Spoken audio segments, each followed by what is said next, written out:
Everybody, my name is Marilee Burnett. I am your astrologer, back with the messages for the week of October 14th, 2024, which is another action-packed week. I know this one, though, it's a culmination of all of this eclipse energy.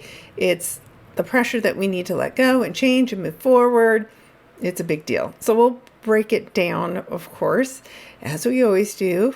And if this message has found you today, you might consider subscribing because it is definitely meant for you. I do not advertise. I have a small reach purposefully because I like to work very closely with my clients and get to know them.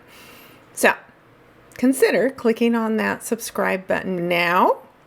And that way you'll get notified each time I put new content out, which is weekly. Also, go out to my website, marileeburnett.com. There you can check out my articles for the month. There you can find, of course, October, the article for this full moon in Aries. And you can take a sneak peek at November and its new moon and full moon articles as well. And soon you'll see December and the preview of 2025 because this year is flying by. Ready or not, here it goes. All right, so with that, we do have a lot to cover. Plus, we have like I said, a big full moon in Aries. And so I want to give everybody a breakdown on what that means for your sign. And you'll want to make sure you watch that section for your sun, moon, and especially your rising sign. Okay, so let's go ahead and get started. And in case you aren't aware, this software is AstroGold, and they have a wonderful app if you ever want to do some astrology on your own.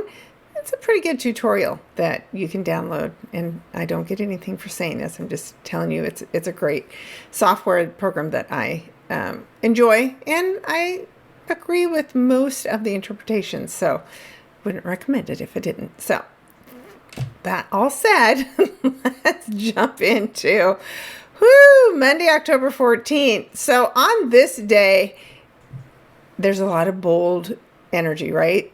Blue is supportive, red is tension. He wore some reddish color today. And it's that tension that forces us to grow and change, right? So we need the rub. We need the pressure, just like to get a diamond from coal, you need pressure. So we're going to have that on Monday, which is Indigenous Day or Columbus Day. And some of us have the day off in America and some of us don't. But whatever you're doing, I hope you're ready for a big day ahead.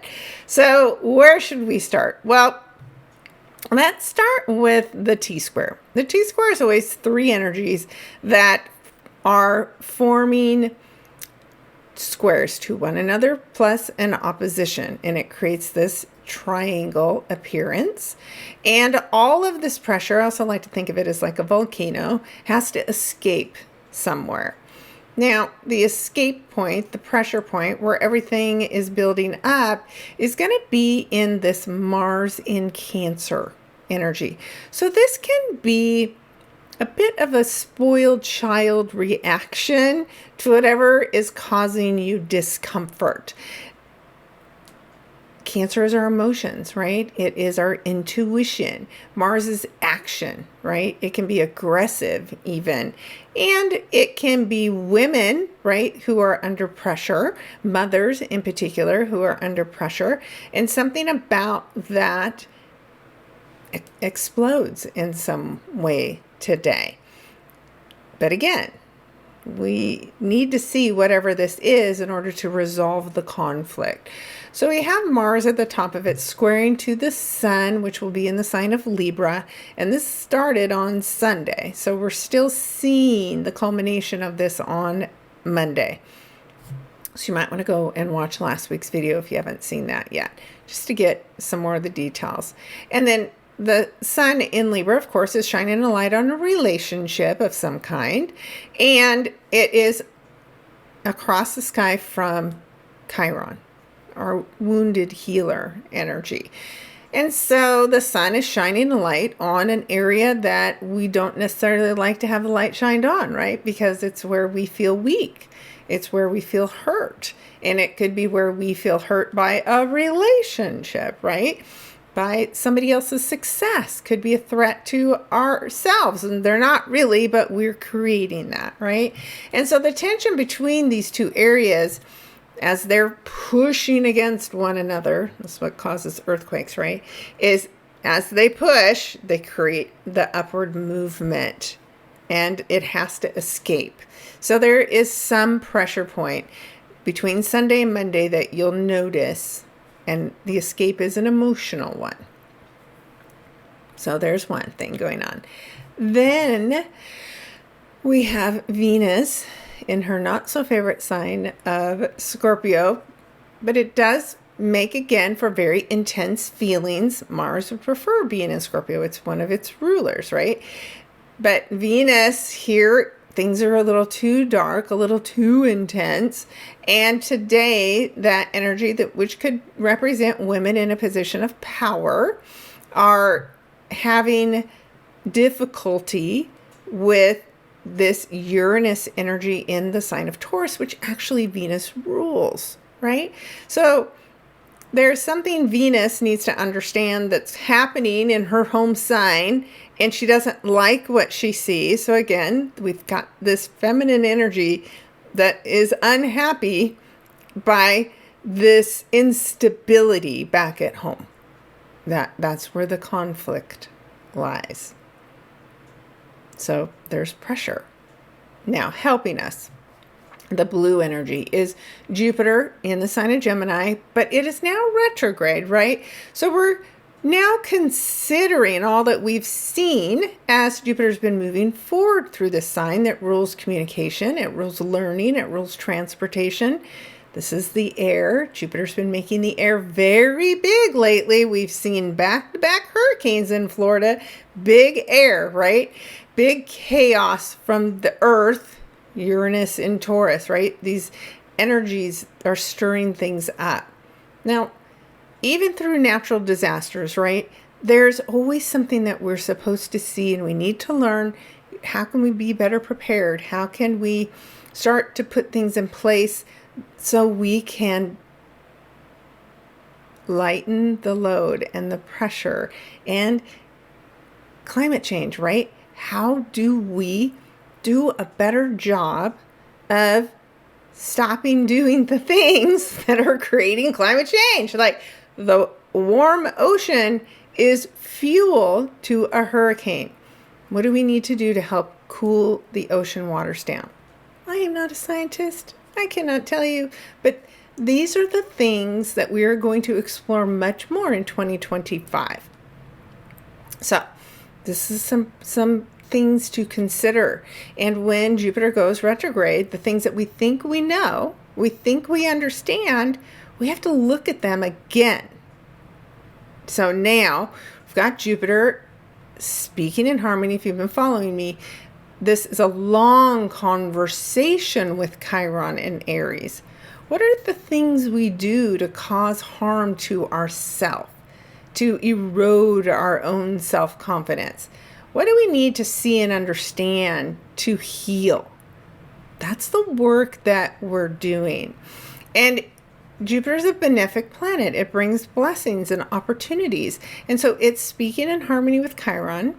And it's also still speaking in harmony with the sun, our success. So there could be a very important relationship that is formed at this time that helps you heal, helps the earth heal, right? Helps us heal from some pain. So there is just something important between, like I said, Sunday and Monday that could bless us in a particular way. And these are air signs when we're looking at Jupiter and the sun. And whenever Jupiter and sun speak together, it can bring a very important blessing. It shines light on this area in your chart in a way that's beneficial to you. But keep in mind, the sun's also part of that T-square. So that's why out of this pressure, there's a hidden blessing in here.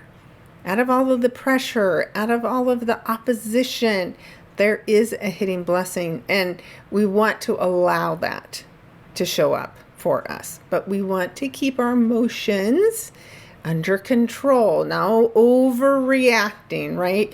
This is paying attention to what upsets you, what causes you pain, and then figuring out what you can actually do about it instead of just blaming other people, because it's never the solution. So that is Monday. It's going to be an intense week. So let's move ahead now to Tuesday. So Tuesday, again, this T-square, like I said, this influence of Jupiter. Jupiter's a big planet, so it has a broad reach. We're going to talk about that as we go into talking about the full moon too.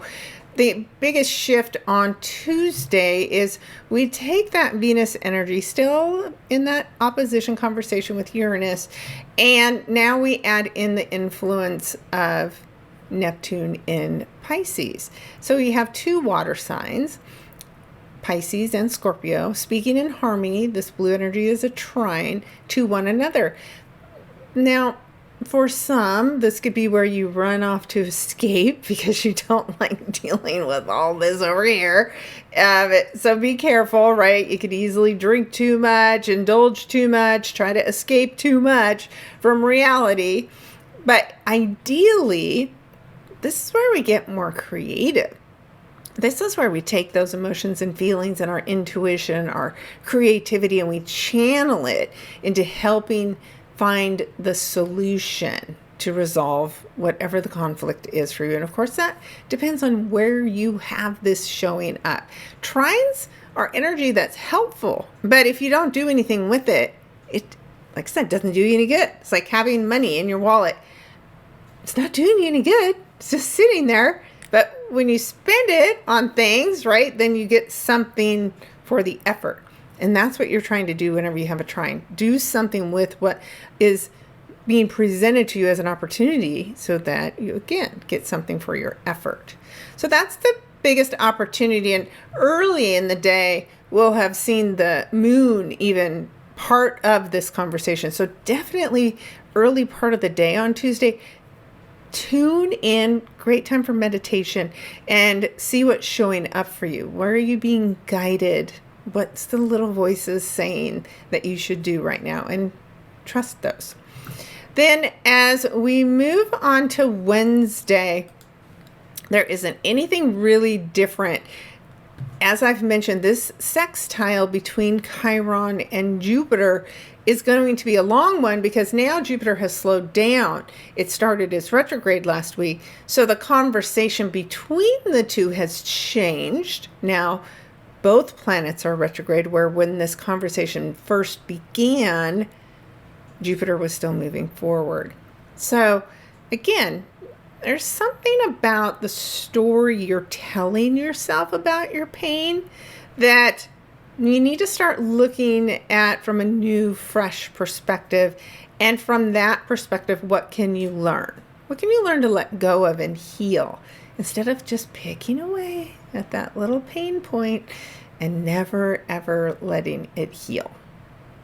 So that is the biggest part on Wednesday. It's nothing new, but when there isn't other things in the way of the conversation, sometimes a long-standing connection gets a little louder so that you can hear it. So tune in on Wednesday to what you're feeling and what you want to heal.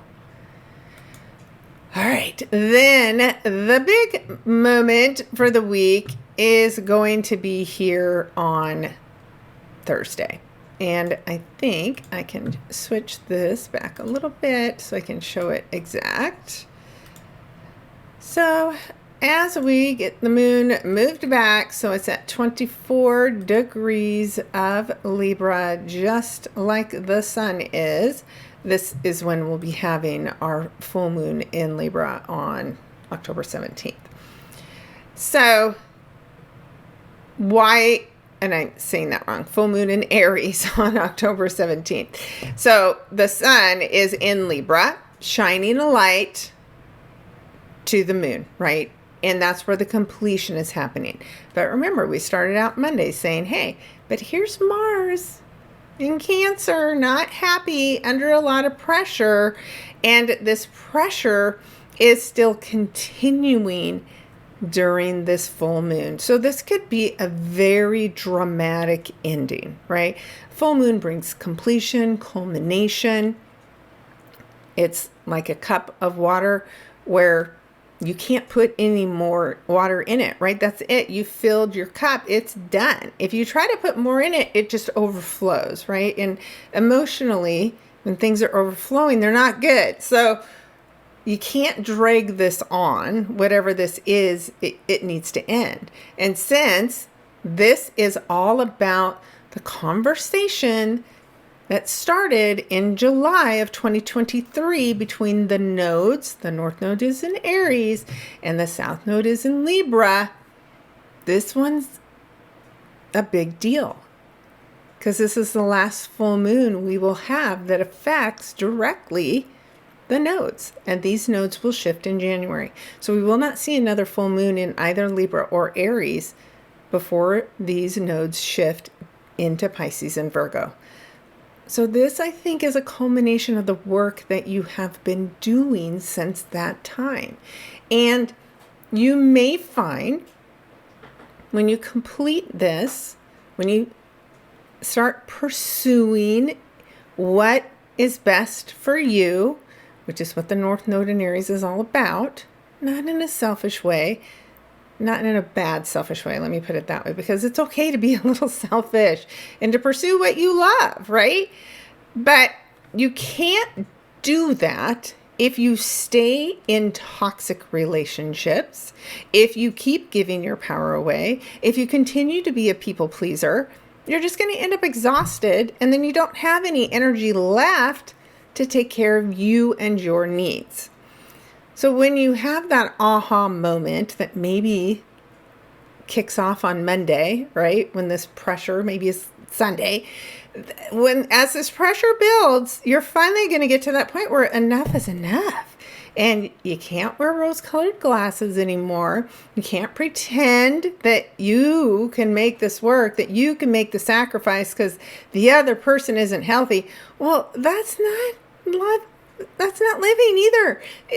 You can't stay in a relationship with somebody who's unhealthy because there's nothing there for you until that person decides to get healthy. So there's something along that storyline, right? Something about me versus we versus my family, right? There's a lot of tension and it's coming to a head. Now, do we need to be explosive and reactionary and attacking because we feel so much pressure? No, but there will be some people that do that. So this is a week to pay attention to your surroundings, to not trigger people. And if you feel triggered, to go put yourself in a timeout. Don't take over other people's energy and space just because you're hurting. Instead, go within. Figure it out. Why does this hurt me so much? What can I change within myself for this pain to heal, right? This is a personal journey. It's Aries. It's the self. Okay, I'm being dramatic. So that tells me that the energy of this full moon is very dramatic. Whew! Okay. So there's the pressure. Then we have some other really interesting things that are showing up. So I talked about healing because of the fact that the Chiron energy is sitting here very close to the moon. So that's why the conflict, right? When we have the discomfort, when our wounds are exposed, that's what forces us to deal with them. But as I have said, here's Jupiter, this great benefic planet, this teacher that has a blessing for you when you heal your pain, when you stand up for yourself, when you communicate your needs, there will be a blessing. That's what Jupiter promises us. And since it's in retrograde, it's something from the past. This is likely something that you know what it is. You've been dealing with it for a while, maybe since mid-May of last year when Jupiter first went into Gemini.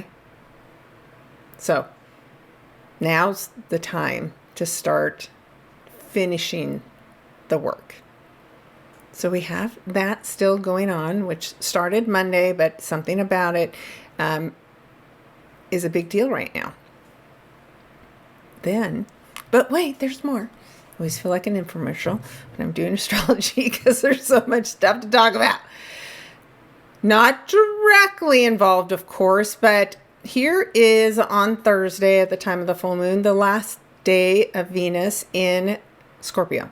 So she sits at 29 degrees, which is what we call an anaretic degree. It's a critical degree. I call it, some people call it a crisis point. I call it a test, right? This kind of like a full moon, the 29th degree. It's the final degree. It's come to fullness. The work that Venus in Scorpio has been doing over the past 3 weeks. So what have you been working on? What house is this for you? What are you ready to transform? Where are you ready to take your power back? A repeating theme. Because Venus is now speaking in harmony, in a sextile, with Pluto in Capricorn, finally moving forward and getting ready to get the heck out of Capricorn, where it has been since 2008. Now, it also was in Capricorn at the very beginning of this year, at this 29 degrees, about the third week of January. So maybe there's a repeating theme. This is the test of that work that was covered in retrograde by Pluto at that time. So what was coming up in January? Again, what are you ready to be done with? What are you ready to transform and take your power back? Where do you want to experience a rebirth when it comes to love and intensity, right? Passion. Pluto rules Scorpio. So this is a big deal and a big connection. And of course, it's exact at the time of the full moon. So this is important and something that we need to be paying attention to. All right. And then the last piece here that could make all of this be so weird is the fact that we have Scorpio energy that's also attached to Mercury. So Mercury rules the mind, it rules conversations, it rules information. And whenever I see Mercury in Scorpio, I'm always like, ooh, this is the little detective.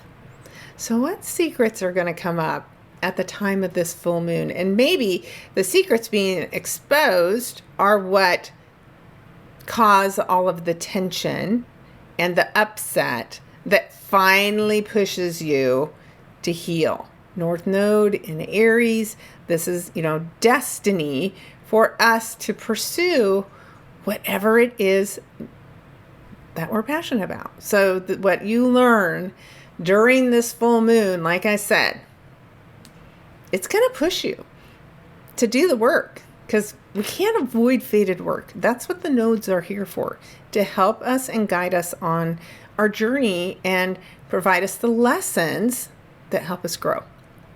So it's a big deal. That's all I'm saying. It's a really big deal.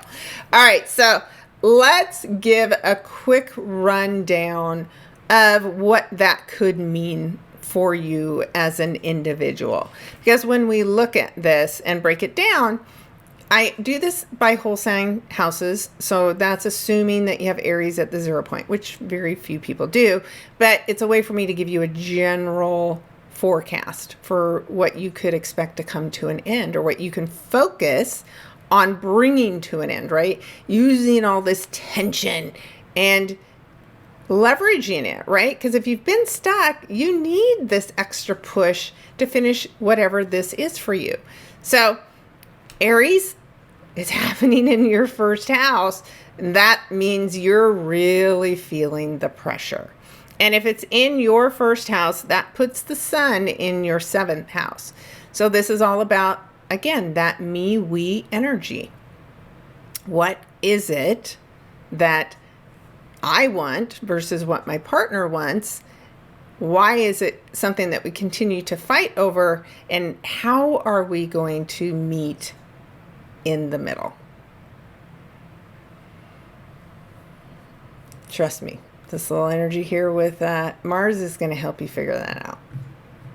that's your guide for how you're going to meet in the middle. So for all of these conversations, that midpoint is what you want to be paying attention to. And while I go over this quickly, you might want to read the written article because that's going to help you understand this even more. All right. Now, my hair. All right. Let's talk about Taurus next. So, Taurus, for you, this is going to be happening in your 12th house. So, when something's going on in your 12th house, that's the subconscious mind. And in there are all those things that are making you uncomfortable. And literally, this might be a difficult week for sleep. When the 12th house is disrupted, when you have pressure in a 12th house, emotionally, right? Your intuition is lit up and your dreams are intense. But in those dreams may be messages that you need to pay attention to. This is all about your mental health. And then you have the sun that'll be across the sky for you in the sign of Libra, which is all about your 6th house. So how do I know it's your 6th house? Well, if I go from Taurus, 1, 2, 3, 4, 5, 6. 6 houses away is Libra. This is relationships that you have at work. So there's something about your working relationships that are pushing you to do this work. And you don't want to avoid it. This is the time to complete that. So do the work, and you can check in and use my hypnosis session for the one in Aries. That might really be helpful to you, especially when we're doing subconscious work. Hypnosis is a great way to work on any 12th house issues that you have, Taurus. All right, so let's move ahead to Gemini. So Gemini, this would be your 11th house. We're talking about the 11th house and the 5th house axis now. And the 11th house is your friends and your networking groups, right? Networking could be the internet, right? It could be people that work from home. There is a group that you're a part of, and something about this full moon may be bringing your work with that group, with those friends, to an end. It could be bringing the end of work with a mentor to an end for you in some way as well. Now keep in mind, Geminis, you have that blessing of Jupiter in your 1st house. So this is about a personal growth opportunity for you as well that comes out of all of this pressure and all of this tension. Now, the 5th house, where the sun is shining a light for you, Gemini, is about love. It's about passion. It's about things that speak to your heart. It could be about children. And whenever we have that 5th house, you know, what do I love? 11th house, what do my friends want from me, right? It's like, again, a me, we energy. You have to, again, find that place in the middle where both needs can be met. And if not, if your heart isn't in what you do with this group that you've been a part of for a long time, it's just time to make a change. And this can be energy that is helpful for finishing a group project, for instance. All right, let's move on to Cancers, which again, you've got Mars in there stirring you up, stirring up all your feelings and all your emotions. Maybe you're cooking like crazy, cleaning your house and organizing. I have been. Oh, gosh. If I have to go through one more closet. But it's good to take advantage of this energy. You've got Mars in your sign. So is it your sun, moon, or rising? It's my sun. What is Mars helping shine a light on for you if it's your sun sign and motivate you to do? And how do you measure success? All that to say that this happens in your 10th house, which is about your career, right? So there's something you're feeling under pressure to change. Now, if it's not your career, maybe you're retired, it's something about your status. It could be your marriage, right? This is your reputation. This is what people understand you for, right? This is what you're known for. What are you famous for? Maybe you're actually famous. But there's something about it that needs to change and come to an end for you. So Is it a time for a career change? Is it time to pursue your passion, something that you want to do on your own? Maybe with that Aries energy in your 10th house, Cancers, is it time for you to go out on your own? And is it time to face the challenges with your family at home? Maybe you might have to move, right? This is the pressure of the 4th, 10th, home and family versus work and career and status. There's pressure, and something about the pressure at home is maybe causing you to hold back, or maybe it's causing you to stay stuck in a job you don't love anymore. Well, you're going to choose yourself at this point because of the fact that you have Mars in your 1st house. So choose what matters most to you when it comes to family, when it comes to career, and you'll have good breakthroughs at this time, Cancer. All right, so let's go to Leos. And Leos, this is going to happen for you in your 9th house. So again, how do I know that? Well, if I consider Leos my 1st house, then Cancer would be 12, 11, 10, 9. So Aries is up here in your 9th house. It's fire energy. It's trine. It's a supportive full moon. It's a supportive ending and conclusion. Now, in the 9th house, this could have something to do with foreign people, foreign places, foreign country. Maybe you live in a foreign country and now you're ready to move.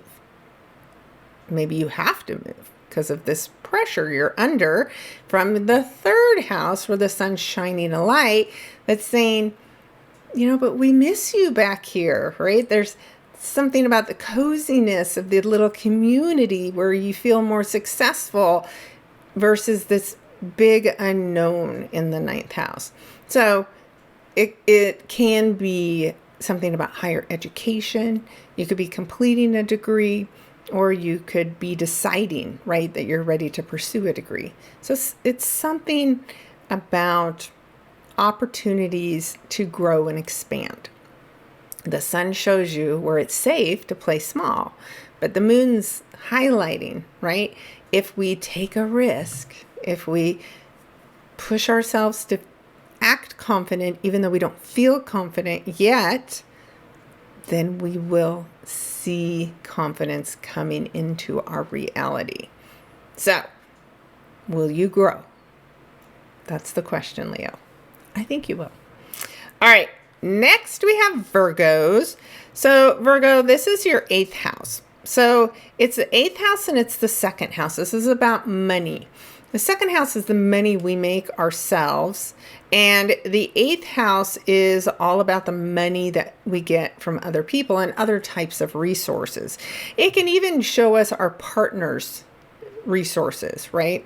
It's also intimate relationships. So one of two things, right? This could bring a goal about having an intimate relationship, partnership, be what you need, or it can be ending one that isn't being what you need, right?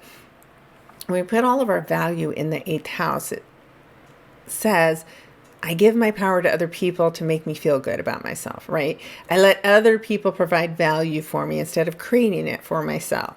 So the 2nd house is about the value we create. It's the money we make, right?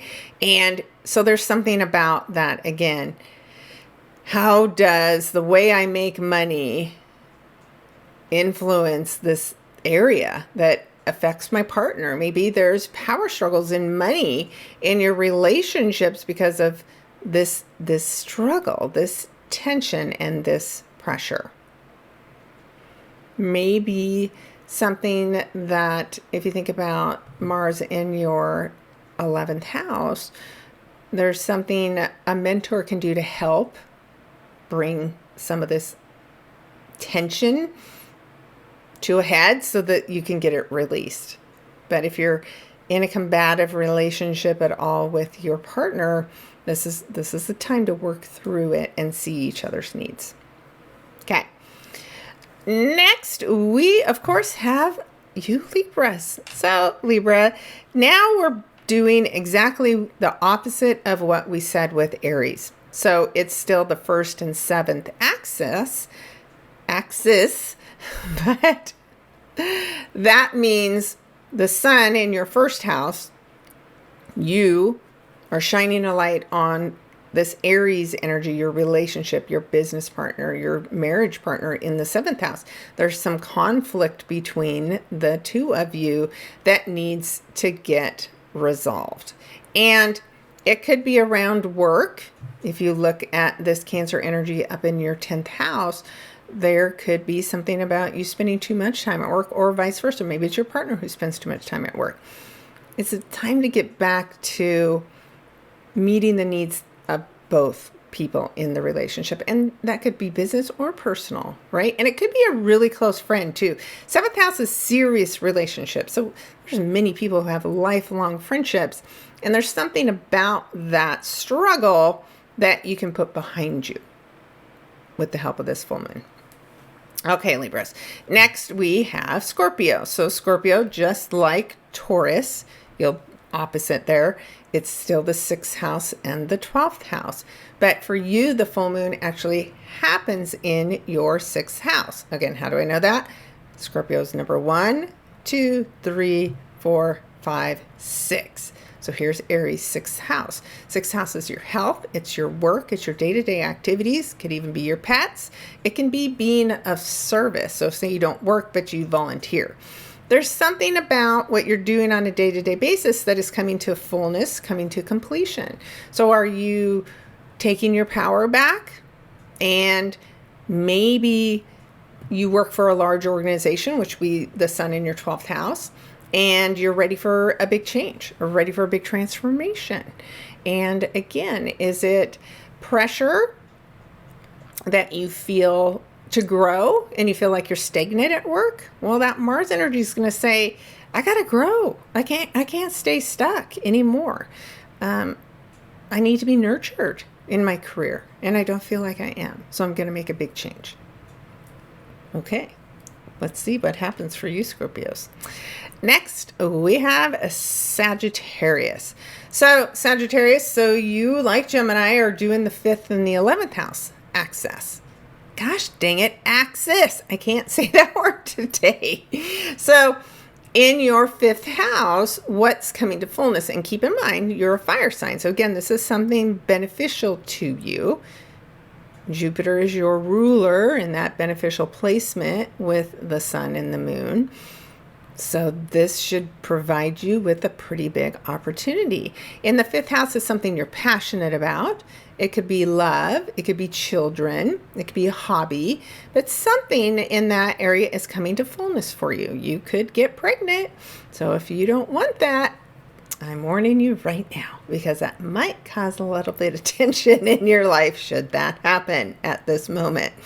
So, but it is a good time to get clear of anything that's blocking you from pursuing what you love and what you are passionate about, and go big, right? Jupiter expands what it touches. So it's expanding your role in some way that has to do with healing. So maybe you work in a healing industry and there's something that maybe is going to change at work that has you feeling better, more passion about the work that you do. All right, then we have Capricorn. So, of course, Capricorn is going to be the opposite of Cancer. And we said Cancer was doing the 10th house, 4th house, and now you're doing the 4th house, 10th house. So that means for you, there's something coming to completion that involves home and family for you. Now, Aries is independent energy. So you could be taking a step away from your family, moving out, for instance, because you're ready to pursue your needs. Again, you could have something to do with your career that may cause a move at this time too. So, but it's all pressure around home and family, because we're talking about Capricorn and Cancer creating a lot of pressure when you think about the 4th house and the 10th house. So what do you want? Do you want to live alone? Or are you done living alone? And that's what the ending is with that full moon and Chiron. Or if you're suffering from any kind of lifetime trauma attached to your ancestors, this is the time to do the work and put that to an end. Because keep in mind, since 2008, Pluto has been here pushing you, molding you, showing you what you're afraid of, teasing you with power. You're ready, right? You have the next 4 weeks to finish the work, redefine yourself, and be ready to move on. So there's some pressure that you're going to see and understand that's going to help you complete this journey. Because remember, the moon cycle, the next full moon after this one, we're going to see Pluto starting to get closer and closer to Aquarius. Okay. Next, we have, of course, Aquarius.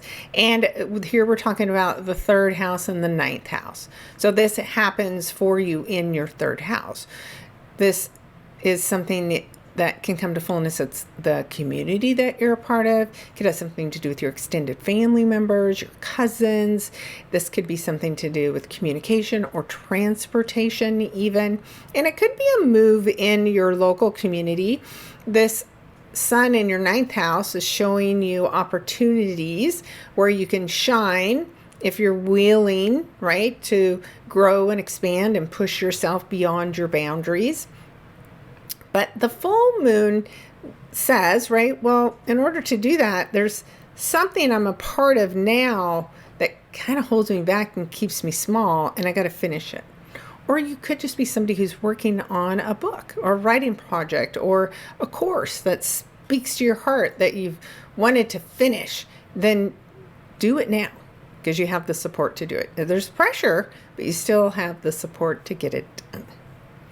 And that, of course, means that we are up to Pisces. And Pisces, this for you then will be happening in your 2nd house. Money that you make and the tension between your money and your partner's money, right? So what is it that you're arguing about? Do you need to continue to argue about it?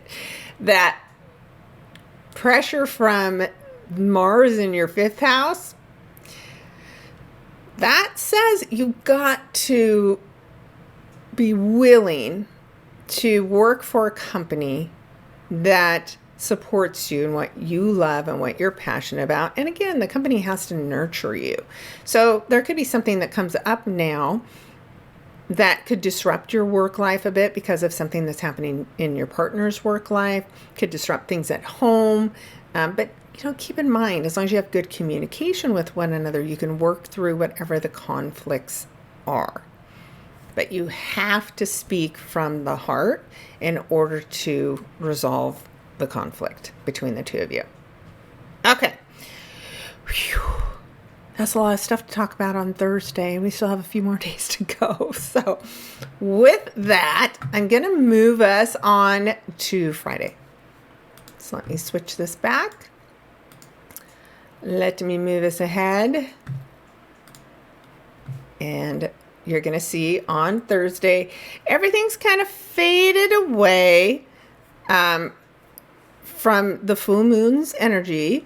The moon itself has moved into Taurus, and all these other lines here, right? Some of them are fading, some of them are building, and we'll be talking about that in a second. And the only thing that we still see the strong connection to, of course, is this Jupiter in Chiron storyline. So the other exciting piece on Friday, which Venus rules Friday. If you don't know this, there is a day associated for each of the personal planets and a day of the week. So Venus rules Friday. So we've got the moon on Monday, we've got Mars on Tuesday, Mercury on Wednesday, Jupiter on Thursday, Venus on Friday, Saturn on Saturday, and the Sun on Sunday. I always encourage people, if you have a project that you need help completing, pick a day that aligns with the energy of a planet that would help you get that done. Saturn on Saturday is why we do chores, because Saturn provides the structure and discipline to get things done, as an example. Venus on a Friday, right, because she wants to have fun and love and good food and experiences that liven up the senses, right? That's Venus, and that's why she is associated with Friday. Wear pink and red, fun colors, right? That's what we want to do when Venus is in the sign of Sagittarius. And let me tell you, that Venus energy, as it escapes the dark intensity that is Scorpio, but we love you Scorpios, but then gets into the fun of Sagittarius. Woo! We got 3 weeks to really live it up, which is kind of helpful since we're heading into the serious political season. But that means women are the ones that are carrying the torch, right? Encouragement is coming from women during these next 3 weeks. Educated women, women in foreign countries, from foreign countries, right?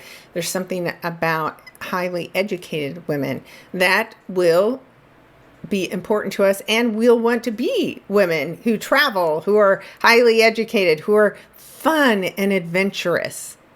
So that's something to look forward to on Friday after we go through all this intensity. Finally, Friday, I just want to go have fun. Girls just want to have fun. That is how Friday's going to feel. So make plans now to get together with your girlfriends, even if it can only be virtually, and go have some fun. We deserve it. Okay, then we're going to move on to Saturday. Sorry. I'm saying Sunday because the sun is something I want to talk about on Saturday. Even as I was writing this out, these next 2 days were just confusing even my brain and now my mouth. So on Saturday, see, I'm still doing it. I could edit this stuff out, but don't you want to see my weirdness? I know you appreciate it. I'm just a weird, normal person. On Saturday, the sun in Libra is having a mission from God, right? We call the Yod, which is 2 planets that are sextile to one another and in conjunct the third, and there's actually 4 involved in this one, a Yod, a finger that's pointing. The finger of God is pointing at you, and it's giving you a mission. Now, this mission feels more personal if you actually have personal planets around this 26 degrees, especially in Libra, Taurus, or Pisces. I do. So I'm always interested when these little missions show up to say, what do I need to do something? Am I off my path? What do I need to do? How do I need to show up? Let me know. So that's what you should ask. And what it would say here with the sun in Libra is there is a light that is shining on your opportunities to succeed in relationships with other people. So how can I succeed? Well, you've got a surprise in store because of the fact, and it could be a financial one, like suddenly you have an investor or you have a business partner that comes out of nowhere. Like a woman, right? The moon in Taurus could show up and you are surprised. Oh my God. Okay. Wow. I never would have considered this, because that's an inconjunct energy, something that shows up in a strange way, but it's able to be smoothed out, the weirdness, by the other planet that it's sextile with, which is this Neptune in Pisces energy. So this creative, spiritual energy, having faith, right? There's something about that is what you need to tune into. And this ingenuity, right? This ability for there to be change. Now, the moon loves to be in Taurus. It feels all the feels there and has a great experience. So let yourself explore something that you would have never considered before. And as a result, you may experience some kind of unexpected success. Now, it could be a relationship with somebody that you never would have imagined you would be with that person. This all depends on where this is happening, what houses this is happening in your chart. And so you'll want to pay attention to that. And let me know, what's your mission? what came up for you? What do you have to do? The odds are sometimes subtle. Like I said, unless you have personal planets that are being activated, you may not even notice it. But for those that have, especially, like I said, something in 26 degrees of Libra, Taurus, or Pisces, you're probably going to notice whatever this is. All right. That is Saturday. I'll say this correctly. And then as we move into Sunday, you're just going to see the continuation of the yod work. But now the sun at 27, instead of being exact like it was with Uranus and the moon in the 26 degrees, now it's just more exact with the Neptune energy, but in a weird way. Neptune keeps things hidden and beneath the surface, right? It's all things that we cannot see. It's all the mysteries. And so when the sun shines a light with Neptune in a weird way, it can also expose secrets that have to do with relationships or business partnerships, agreements that were made behind closed doors, things that were going on behind closed doors that are now getting exposed. So this could be a really interesting weekend that you'll want to pay attention to. All right, that's it for the week. As usual, I'm always fascinated by how the energy is going to show up. I tune into the energy, and it has everything to do with how I present it even to you. And this one feels exciting. It doesn't feel like scary bad energy. It just feels like necessary movement forward. We've been stagnant for kind of a long time. And this week we're going to feel what the potential is. It's probably a good way to put that. So, do you want to know what your potential is? Come book a session with me. I have some really reasonable rates compared to a lot of people out there. So you might want to take a look. And I also, of course, do tarot card readings. So go watch the tarot cards for the week. Or maybe you're not ready for a full astrology, but you're still curious. And what did the cards say? Well, come do a card reading with me, and I might look at your chart anyway. But don't tell people. Keep saying that, of course, tell people. I am very generous with my time and the work that I do, because I do keep my little niche small so that I can do what I want. So come work with me. I'll give you some of my rebel energy. All right, guys, again, thank you so much for tuning in and liking and commenting and asking me good questions. I love answering you on any of the platforms that I am on TikTok and Facebook and Instagram, and of course here on YouTube. So come find me, whatever works best for you. And of course, even on my website, MarileneBurnett.com, where you can book a session at a deep discounted rate. So I will see you guys next week. I can't wait to hear how this week goes, and I'll keep you posted how it goes for me. All right. Take care, everybody. We'll talk next week. Be sure and check out your weekly tarot card messages as well. Those, along with this astro lesson, are going to give you the big picture. Thanks again for tuning in. Talk to you next week.